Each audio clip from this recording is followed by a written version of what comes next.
After you've completed your design, or at least completed it conceptually, you now have enough information to begin the basic analysis of an open channel. The term basic used here is my reference to what is typically called steady state and uniform conditions analysis. Using this simplified profile view of an open channel, the phrase steady state refers to the fact that the flow rate does not change along our channel boundary. No water entering or leaving the channel. Uniform condition refers to the fact that over the length of the channel, the shape, slope, and roughness remain constant. So steady refers to the water in the channel, while uniform refers to the channel itself. The most common approach to steady uniform analysis of an open channel is done with Manning's equation, or at least the formula we typically refer to as Manning's equation. Manning estimated the average velocity of flow in a channel as shown here, a function of roughness, shape, and slope. The value 1.486 converts the inputs from metric into American units, so we can use units of feet and feet per second. The S sub F term represents the friction slope, but under steady uniform conditions, the friction slope is equal to the bed slope. Remember that.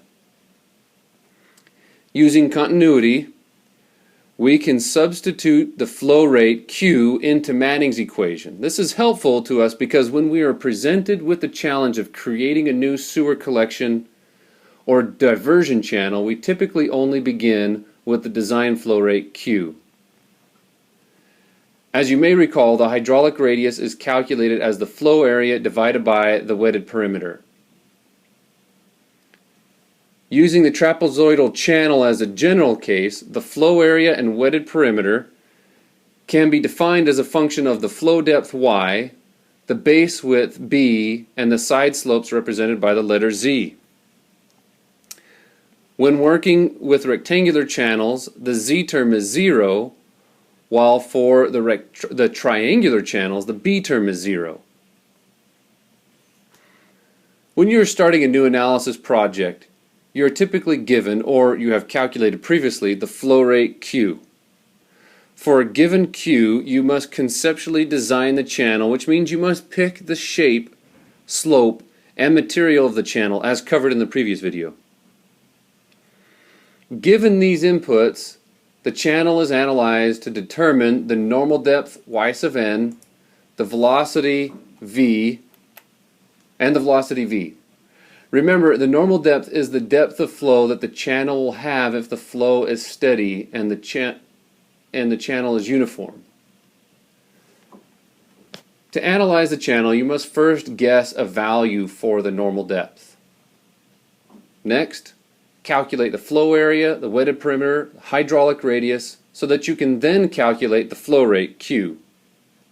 We will call this our Q guess. We repeat these two steps until Q guess is equal to the Q given in the problem statement.